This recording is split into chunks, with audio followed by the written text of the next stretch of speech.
This is the story of Susanna from the book of Daniel in the Douay Rheims version of the Catholic Bible.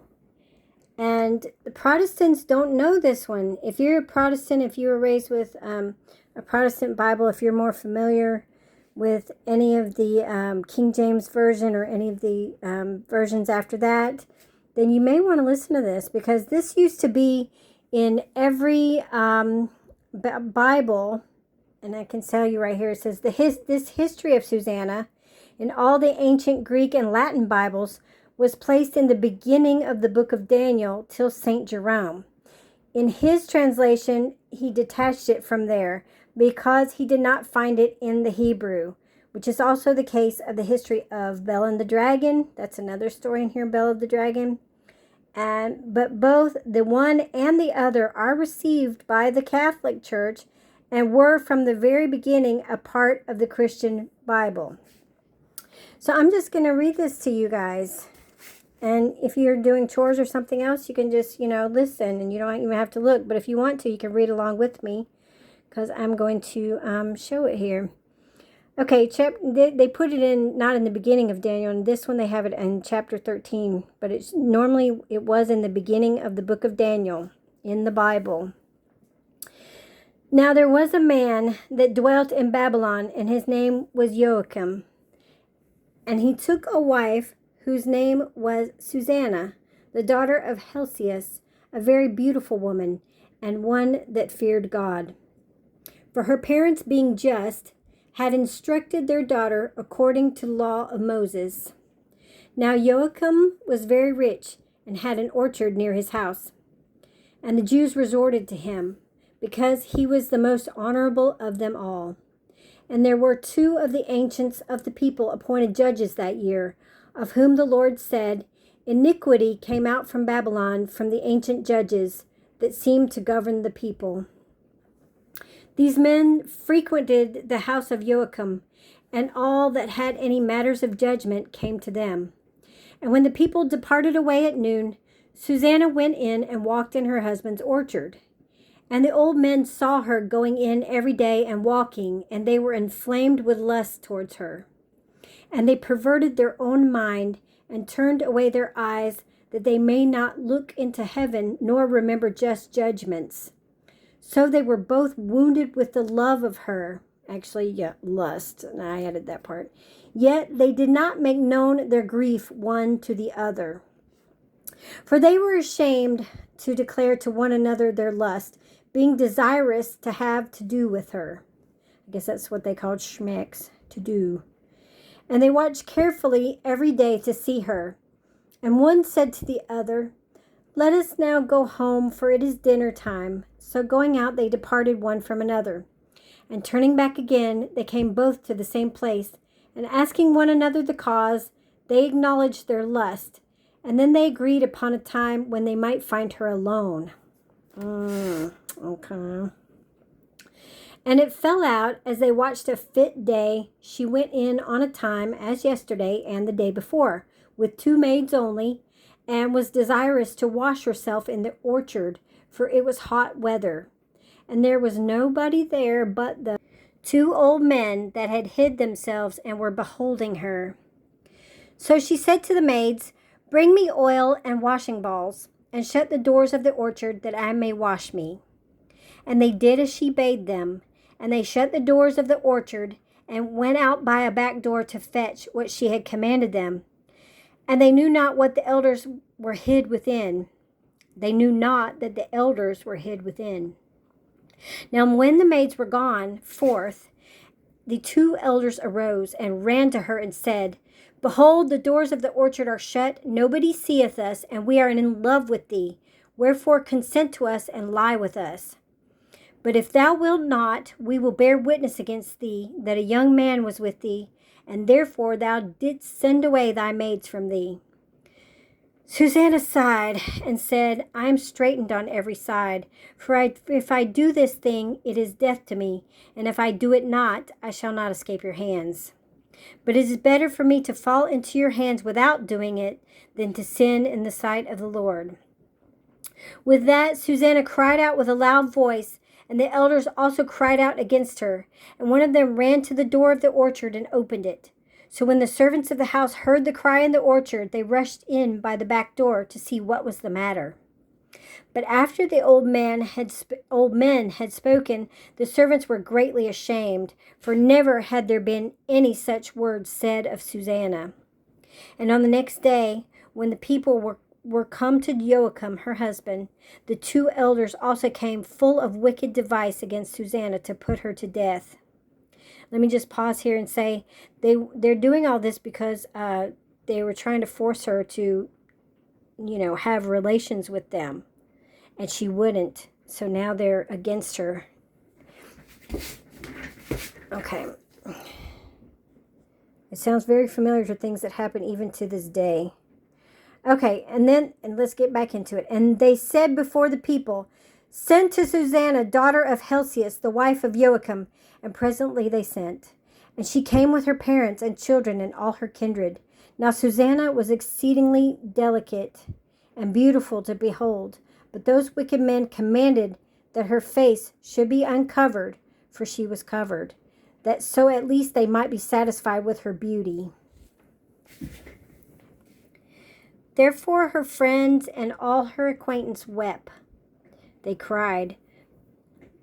But the two elders, rising up in the midst of the people, laid their hands upon her head. And she, weeping, looked up to heaven, for her heart had confidence in the Lord. And the elders said, "As we walked in the orchard alone, this woman came in with two maids and shut the doors of the orchard and sent away the maids from her. Then a young man that was there hid came to her and lay with her. But we that were in a corner of the orchard, seeing this wickedness, ran up to them, and we saw them lie together. And him indeed we could not take, because he was stronger than us. And opening the doors, he leaped out. But having taken this woman, we asked who the young man was, but she would not tell us of this thing. We are witnesses." She would not tell us of this thing. We are witnesses. They are liars. Okay. The multitude believed them as being the elders and the judges of the people, and they condemned her to death. So that's also familiar with the times we're living in today. If people have power, positions of power, and they lie, they're going to be believed a lot often over someone without as much power. Okay, then let me continue. Then Susanna cried out with a loud voice and said, "O eternal God, who knowest hidden things, who knows all things before they come to pass, thou knows that they have borne false witness against me, and behold, I must die, whereas I have done none of these things which these men have maliciously forged against me." And the Lord heard her voice. And when she was led to be put to death, the Lord raised up the Holy Spirit of a young boy whose name was Daniel. See, it should have been at the beginning of the book because it's talking about Daniel when he was a little boy. And he cried out with a loud voice, "I am clear from the blood of this woman." Then all the people, turning themselves toward him, said, What means this word that thou hast spoken?" But he, standing in the midst of them, said, "Are ye so foolish, ye children of Israel, that without examination or knowledge of the truth you have condemned a daughter of Israel? Return to judgment, for they have borne false witness against her."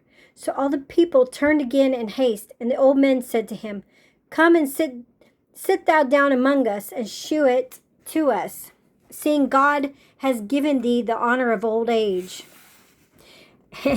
So they're saying even though he's a little boy, he's got the honor of an old man now. And Daniel said to the people, "Separate these two far from one another, and I will examine them."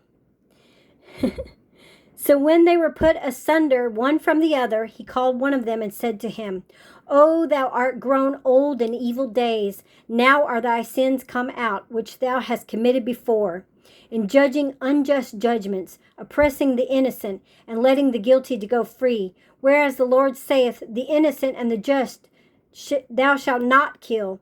Now then, if thou sawest her, tell me under what tree thou sawest them conversing together."